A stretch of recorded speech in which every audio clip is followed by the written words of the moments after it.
क्या आपने कभी सोचा है जो गांव हमारे देश की पहचान है, वहां के लोग अपने फैसले खुद कैसे लेते हैं, कैसे हर एक इंसान की आवाज सुनाई देती है और बड़े बड़े काम मिलजुल कर किए जाते हैं। ये सिर्फ एक कहानी नहीं, एक ऐसा सच है जो हमारे इंडिया की स्ट्रेंथ को दिखाता है। आज हम बात करेंगे उन्हीं सिस्टम्स की जो गांव के लोगों की जिंदगी को एक नए नजरिए से समझने का मौका देते हैं। चलिए शुरू करते हैं एक नए सफर की तरफ जो आपको इंस्पायर करेगा और सोचने पर मजबूर करेगा कैसे हर एक इंसान के पास पावर हो सकती है अपनी दुनिया बदलने की। हेलो फ्रेंड्स, कैसे हैं आप? आपका हमारे चैनल मैट्रिक्स मोशन में स्वागत है। आज हम क्लास 6 की सोशल साइंस की new book exploring society India and beyond के chapter number 11 grass roots democracy part 2 local government in rural areas को पढ़ेंगे, जिसमें हम जानेंगे कि पंचायती राज क्या होता है, उसके क्या क्या काम होते हैं और ये सरकार चलाने और डेमोक्रेसी के लिए इतनी इम्पोर्टेंट क्यों होती है। The real India lives in its villages.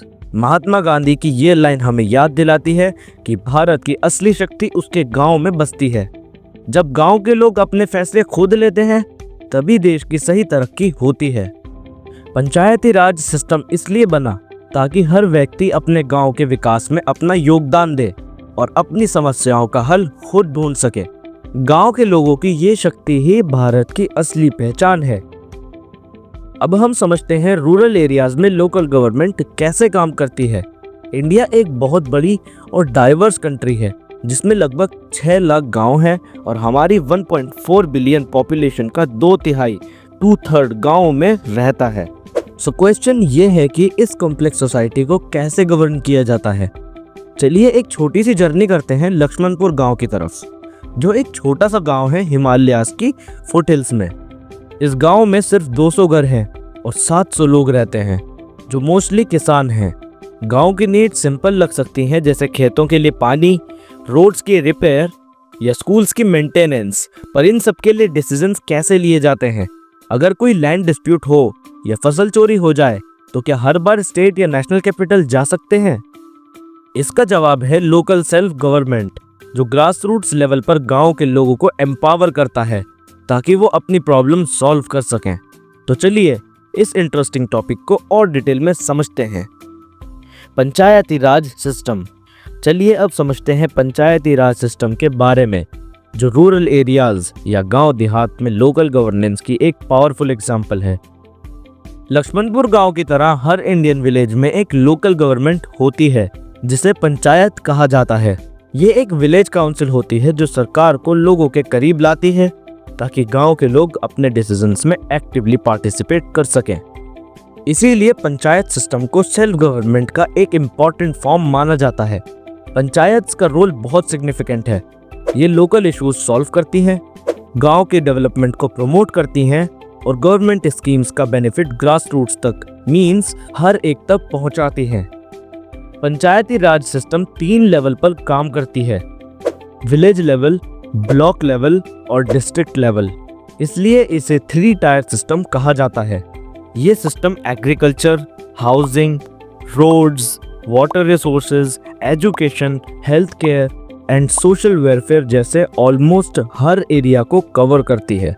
तो दोस्तों, देखा आपने कि पंचायती राज किस प्रकार गांव के विकास के लिए एक इम्पॉर्टेंट रोल प्ले करती है।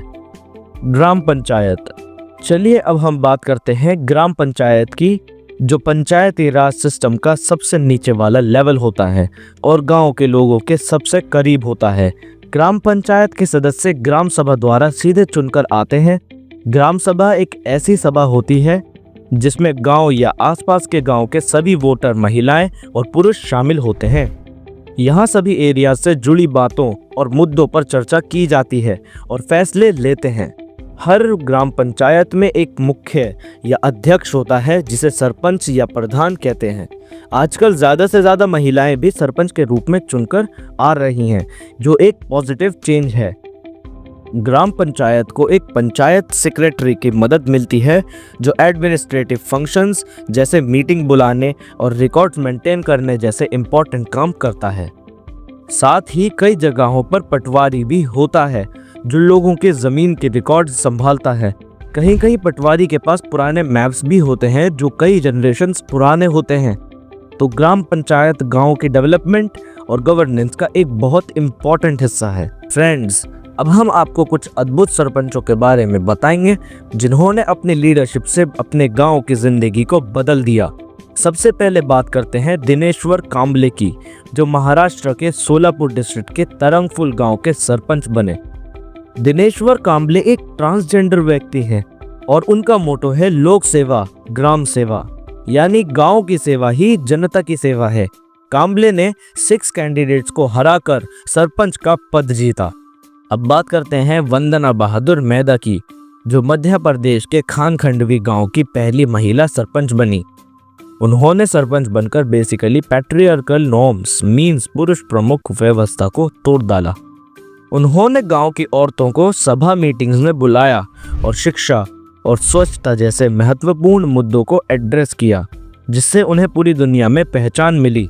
वंदना की कहानी दिखाती है कि कैसे महिलाएं रूरल इंडिया में लीडिंग रोल प्ले कर सकती हैं। अब बात करते हैं पोपटराव बागोजी पावर के बारे में, जो हिवारी बाजार, जो महाराष्ट्र के अहमदाबाद डिस्ट्रिक्ट का एक गांव है, वो वहां के सरपंच बने। उन्होंने रेन वाटर हार्वेस्टिंग और ट्री प्लांटेशन जैसी टेक्निक्स को अपनाकर अपने गांव को सूखे और ड्राई एग्रीकल्चरल यील्ड्स से बाहर निकाला। उन्होंने अन्न हजारे के मॉडल को अपनाकर गांव में पानी की कमी को दूर किया और गांव को ग्रीन और प्रॉस्पेरस खुशहाल बनाया। उन्हें 2020 में पद्मश्री अवार्ड से सम्मानित किया गया। Child friendly panchayat initiative.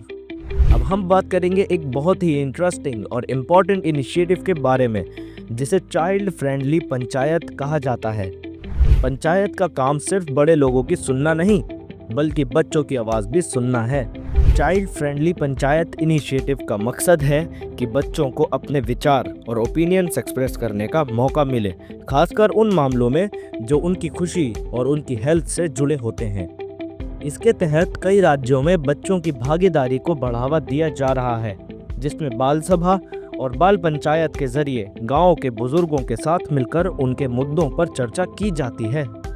Maharashtra में कई बाल पंचायतों ने चाइल्ड लेबर और चाइल्ड मैरिज जैसे मुद्दों को खत्म करने की कोशिश की है। इन्होंने कई बच्चों को स्कूल वापस भेजा है और उनके माँ बाप को समझाकर उन्हें ये बताया कि लड़कियों की शादी ना करें, बल्कि उन्हें पढ़ने का मौका दें। सिक्किम के संगखू राधु खंडू ग्राम पंचायत ने भी बच्चों के लिए कई कदम उठाए हैं, जैसे स्कूल के लिए कंपाउंड वॉल्स बनवाना और हाइजीनिक मिड डे मील्स के लिए किचन्स का निर्माण करना। इसलिए इस पंचायत को चाइल्ड फ्रेंडली डिक्लेयर किया गया है। और राजस्थान में भी एक चिल्ड्रंस पार्लियामेंट का इनिशिएटिव है जो बेयरफुट कॉलेज से जुड़ा होता है। यहाँ 8 से 14 साल के बच्चे अपने गांव की सरकार में भागीदारी करते हैं, डेमोक्रेसी और सोशल रिस्पॉन्सिबिलिटी के बारे में सीखते हैं। ये पार्लियामेंट अपने इलेक्शंस भी कराती है, जिसमें वोटर आईडी कार्ड्स और कैंपेनिंग भी होती है। बच्चे स्कूल मैनेजमेंट और कम्युनिटी डेवलपमेंट के लिए डिसीजंस लेते हैं और सामाजिक मुद्दों पर काम करते हैं। इस इनिशिएटिव को वर्ल्ड चिल्ड्रंस ऑनरी अवार्ड भी मिल चुका है।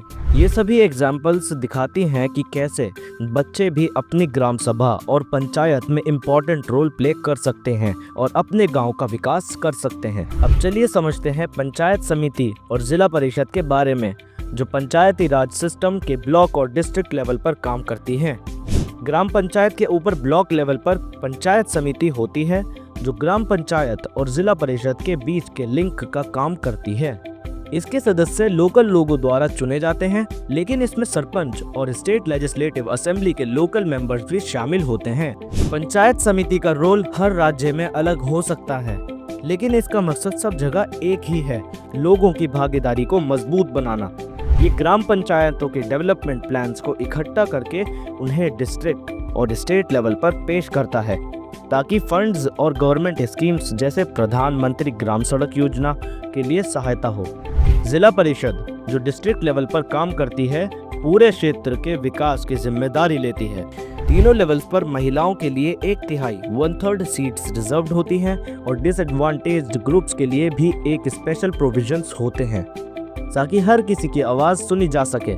ये बात याद रखनी चाहिए कि हर राज्य में पंचायती राज इंस्टीट्यूशंस का स्ट्रक्चर और फंक्शंस थोड़ा अलग हो सकते हैं, क्योंकि ये राज्य के अधिकार में आती हैं। लेकिन इनका मेन ऑब्जेक्टिव एक ही है, गांव के लोगों को अपने मैनेजमेंट और डेवलपमेंट में एक्टिव रोल देना और उनके क्षेत्र को सुधारना। चलिए दोस्तों, अब हम आपको भारतीय इतिहास के कुछ ऐसे फैक्ट्स बताते हैं जिसे सुनकर आपको भारतीय होने पर गर्व महसूस होगा। हम एक पुराने और महत्वपूर्ण बुक अर्थशास्त्र के बारे में बात करते हैं जो लगभग 2300 साल पहले कौटिल्य, जिन्हें हम चाणक्य के नाम से भी जानते हैं, द्वारा लिखी गई थी। इसी पुस्तक में गवर्नेंस, इकोनॉमी और स्टेट क्राफ्ट के कई इंपॉर्टेंट एस्पेक्ट्स को डिस्कस किया गया है। कौटिल्य ने बताया कि एक देश को कैसे बनाया और चलाया जाना चाहिए, इकोनॉमी को कैसे डेवलप्ड या विकसित बनाया जा सकता है, रूलर या किंग की क्या ड्यूटीज होनी चाहिए और युद्ध कैसे लड़ना चाहिए। एक और इंटरेस्टिंग बात यह है कि उन्होंने एडमिनिस्ट्रेटिव स्ट्रक्चर के बारे में भी डिटेल में समझाया है। विलेज लेवल से लेकर रीजनल कैपिटल तक उन्होंने लिखा, किंग को हर 10 गांव के लिए एक संग्रहण सब डिस्ट्रिक्ट हेडक्वार्टर्स, हर 100 गांव के लिए एक करवाटिका डिस्ट्रिक्ट हेडक्वार्टर्स, 400 गांव के लिए एक द्रोणामुखा और 800 गांव के लिए एक स्थानीय प्रोविंशियल हेडक्वार्टर्स एस्टेब्लिश करना चाहिए।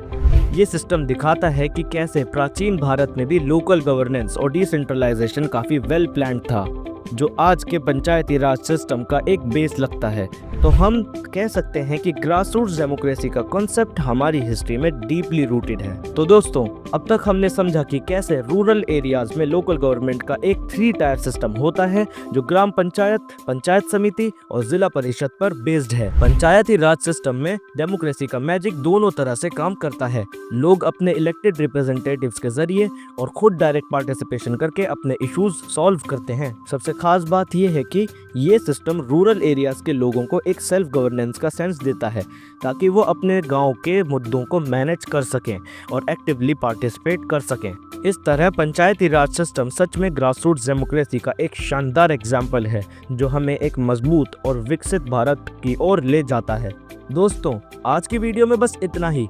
अगर आपको ये वीडियो अच्छी लगी हो तो वीडियो को लाइक कर दें और अपने फ्रेंड्स के साथ शेयर भी कर दीजिए। अगर आपने अब तक हमारे चैनल मैट्रिक्स मोशन को सब्सक्राइब नहीं किया हो तो ऐसी ही इन्फॉर्मेटिव वीडियो के लिए हमारे चैनल को जरूर सब्सक्राइब भी कर लीजिए। मिलते हैं एक और नए चैप्टर के साथ। Till then, keep learning and keep growing. Good bye.